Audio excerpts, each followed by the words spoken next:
jamana sinsinbere o ye sifinnakaw ye. Ba don ni olu ka kɛnɛya la o be wajibiya an kelen-kelenna bɛɛ lajɛlen kan. Walasa k'o hakilina nunu sabati, ONASR ɲɛmɔgɔba a y'o hakilina kɛ a ka baara kunbabaw dɔ ye. Dɛmɛ be se ka don sifinnakaw ma cogo di u kana gɛlɛya sɔrɔ tuguni u ka kɛnɛyaw sabatili la. Ko min be kɛ ɲɛtaa sira ye k'u ka siniɲɛsigiw sabati ko ɲuman. O de hukumu kɔnɔ a ye wele bila kunnafonidilaw ma. Ni baaraba dɔ nun donni ye o min be wele i campagne. Ale bena kɛ sababu ye ka ni hakilina nunu sabati min be tali kɛ sifinnakaw olu ka kɛnɛya la. I campagne ye kunnafoni di ye ONASR fɛ kunnafoni di mun ni a be kɛ bɔlɔlɔw sanfɛ. Ɲina i campagne an sigilen be o lancement kɛnɛ de kan fɛn min bena tali kɛ kalo 6 baara la. A baaraw nun donna bi nka ni kalo in tɔ bɛɛ lajɛlen bena k'a la a kun bɛ taa cɛ fo décembre kalo laban wagati la. I campagne objectif ye jumɛn ni o y'a kunba ye o de ye ka kunnafoniw di bɔlɔlɔ siraw fɛ sifinnakaw ma. Kunnafoni ninnu bena tali kɛ thématique min na o ye bange kɔlɔsi fɛɛrɛw. O dɔ ye ni musow nana kalo labɔ la u bɛ se ka o gérer cogo di écolisow la sigidaw la carreau kɔnɔ walasa a kana balo la.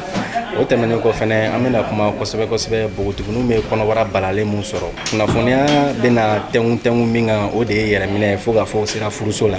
Nka ni mun ma se k'i yɛrɛ minɛ fɛɛrɛw jumɛn ni fɛɛrɛw jumɛn de bɛ yen nɔ walasa i kana kɔnɔbara balalen sɔrɔ fo ka taa se kɔnɔtiɲɛ yɔrɔ ma. Ni an bɔra o kunnafoniya nin dili la fɛnɛ an bɛna kuma kosɛbɛ denmisɛnninw bɛ ɲɛnaminimafɛn minnu ta. A b'o dɔn an bɛ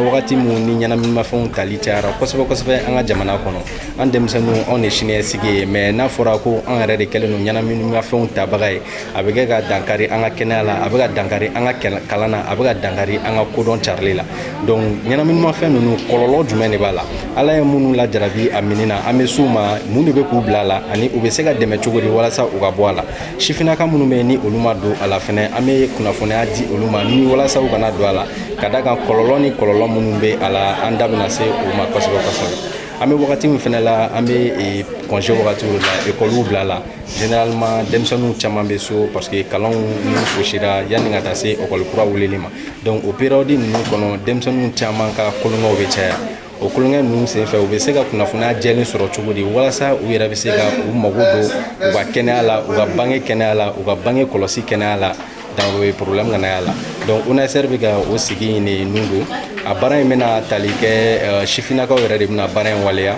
OSG jeunes b'an bolo et puis o tɛmɛnen kɔ an bɛna sinsin kosɛbɛ aw minnu ye kunnafonidilaw ye aw fana ka an dɛmɛ communication in na i n'a fɔ directeur y'a fɔ cogoya min na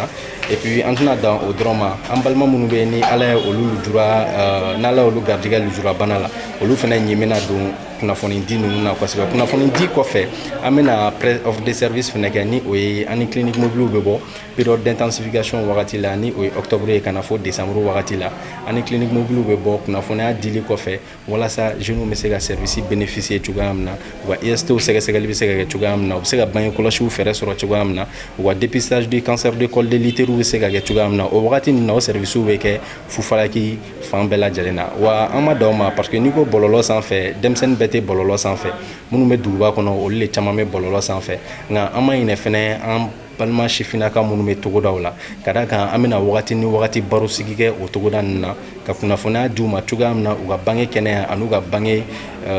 minɛnw kɛnɛya kan cogoya min na fo ka taa se u bɛ se k'u yɛrɛ kisi ka bɔ kɔnɔbara balalen ma cogoya min na u bɛ k'u ladɔnniya fɛnɛ kɔlɔlɔ min fɛnɛ bɛ ɲɛnaminimafɛnw tali la ani an bɛna radio de proximité ninnu fɛnɛ utiliser kosɛbɛ parce que o bɛ an balima togodala mɔgɔw caman sɔrɔ pour que information ka se ka véhiculer Mali fanta ani a naani bɛɛ lajɛlen kɔnɔ. Nin kɔni bi ye baaraw ninnu donnen directeur bɔra k'o fɔ an ɲɛna sisan donc ni ala sɔnna ma baara ninnu bɛna continuer fo ka taa fɔ ko décembre kalo sera. Donc an b'a ɲini jeune bɛɛ lajɛlen fɛ an b'a ɲini aw fɛnɛ fɛ aw minnu ye kunnafoni caribagaw ye bɔlɔlɔw sanfɛ aw ka fara ONASR kan aw ka fara an kan kalo 6 in kɔnɔ an bɛ se ka baara kɛ cogoya min na ɲɔgɔn fɛ pour que an bɛ se ka maa caman informer ka maa caman sensibiliser. Nin baarabolo min sigilen filɛ nin sen kan a kɛra nisɔndiyaba ye sifinnakaw bolo u ma se ka min dogo kɛnɛ in kɔnɔ o y'a dɔn k'a fɔ jamana tɛ taa olu kɔ olu kunkan ko kuma tali ka don ba la o ye waleya ye min n'a bɛ jamana ɲɛtaa ko fɔ. N'i y'a jateminɛ san o san nin campagne belebele in ale bɛ kɛ bɔlɔlɔ siraw sanfɛ walasa ka kunnafoni sanuman ni jɛlen di sifinnakaw ma u ka bange kɛnɛya kunkanko la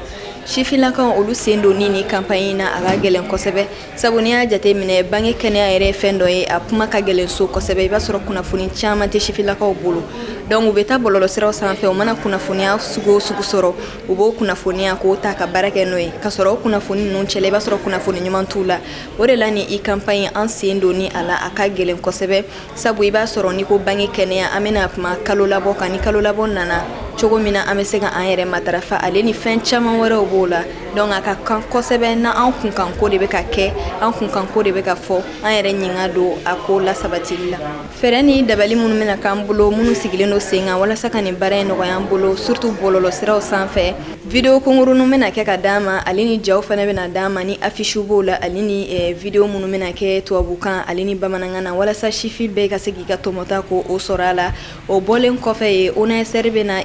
fɛn dɔ sigi sen kan ni o ye plan de communication fana ye cogo min na an bɛ se ka publication ninnu k'a bila bɔlɔlɔsiraw sanfɛ ɲɔgɔn fɛ cogo min na fana diɲɛmɔgɔ bɛ se k'a ye degun ni tɔɔrɔ minnu b'an kan ni ko bange kɛnɛ an ka se ka olu ɲɛfɔ wasa belebeleba de bɛna sɔrɔ ani baara in bɛ sabati kosɛbɛ ni kofɔlen ni stratégie kofɔlen minnu fɔra ni i n'a fɔ bɔlɔlɔsiraw sanfɛ laɲiniw bɛna sabati kosɛbɛ parce que n'i y'a ta ka jateminɛ Mali la bi an caman bɛ bɔlɔlɔsiraw sanfɛ surtout sifinw an bɛ taa kunnafoni ɲini bɔlɔlɔsiraw de sanfɛ donc ni anw yɛrɛ min ye kunnafoni ɲininaw ye ni anw ɲin donna la a b'a to non seulement an bɛ kunnafoniya caman dɔn sɔnni an ka taa wa hali n'an ye kunnafoni jugu fana ye ani kunnafoni jɔnsentaw ye bɔlɔlɔ sanfɛ an bɛ se ka olu fana ka kunnafoni ɲuman di olu nɔ la donc an kɔni ɲin donni nin na a bɛ lasabati kosɛbɛ surtout ni bɔlɔlɔsiraw ye min ni an yɛrɛ sifinnakaw Mali la an caman bɛ ale sanfɛ welewelekan min bɛ bolo o bɛ ta ka ɲɛsin somɔgɔw ma donc halisa an ka to ka communiquer ka kunnafoniya di an ka denw ma so walasa u kana bɔ kɛnɛma kojugu dɔ kana n'u sɔrɔ parce que u ye kunnafoni jɔnsentan dɔ lamɛn o bɔlen kɔfɛ ekɔlisow fana la an kana na barrière don an denmisɛnninw ɲɔgɔn cɛ an ka to ka baroninw kɛ bogotigininw hali cɛmaninw fana fɛ parce que a bɛ mɔgɔw ɲɛna cɛmaninw olu sen man ka don ni ko ninnu na ka sɔrɔ n'u ɲin donna la a ka ca ala fɛ olu fana bɛ se ka kɛ jigi ye bogotigininw ni muso caman wɛrɛ ma fo ka taa se an ka autoritéw ma an ka ɲɛmaaba minnu bɛ kɛnɛya kunkan ko olu ɲɛma u ka fɛɛrɛ sugu bɛɛ tigɛ fɛn fɛn kɔni ye bange kɛnɛya n'i ko ko sifinw an ka a sɔrɔ an ka ekɔlisow la an ka sɔrɔ an ka gɛrɛnw na fɛɛrɛ sugu bɛɛ ka tigɛ cogo min na an kɔni ka se ka kɛnɛya sɔrɔ an k'an ka avenir fana ko o dilan ka ɲɛ ka sɔrɔ an ma bana kuntan sɔrɔ an ka jeunesse kɔnɔna na ONASR ni ce a ka ni